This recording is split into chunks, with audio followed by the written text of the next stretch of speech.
There are no survivors from the Turkish military cargo plane that crashed in Georgia Tuesday.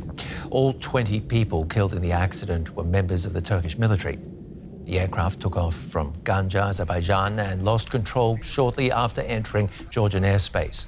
An investigation is underway. Our correspondent Julia Hahn joins us from Istanbul. Crash investigators are at the scene. What's the situation?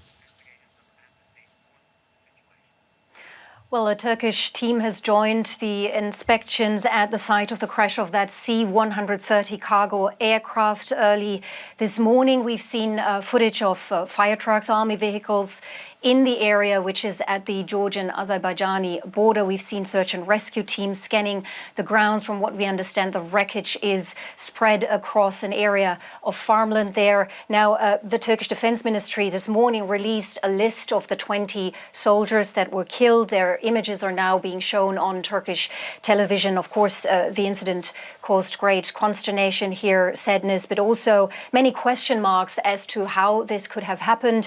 Turkish President Erdogan interrupted a speech in Ankara yesterday already, offering his condolences for the martyrs. That's the term he used, but it was only this morning that all of the people on board of this military cargo plane were officially confirmed dead.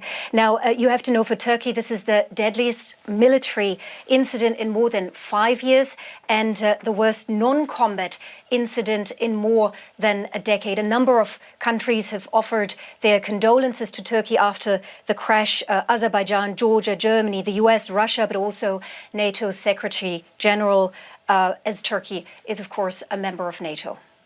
Julia, any idea how close authorities are to working out what caused the crash? Well, Turkish authorities have so far not provided any information or explanation about what could have possibly caused this crash, but they said a probe is underway and that they were closely cooperating with Georgia and Azerbaijan on this.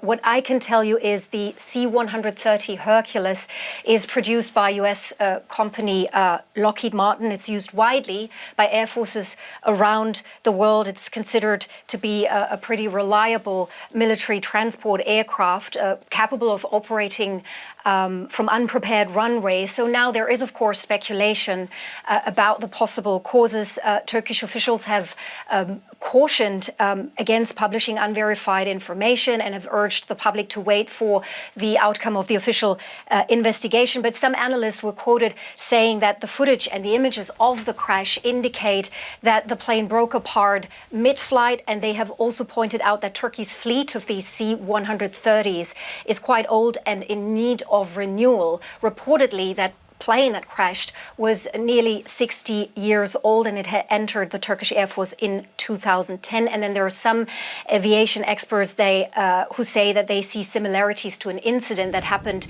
8 years ago in the US and Mississippi, where a different model of that same Lockheed Hercules plane crashed mid-air, killing all 16 people on board. Back then, the investigation revealed the reason was improper repair on a faulty propeller. But as I said, we need to wait for the official investigation to proceed, and then hopefully more will emerge on the possible causes.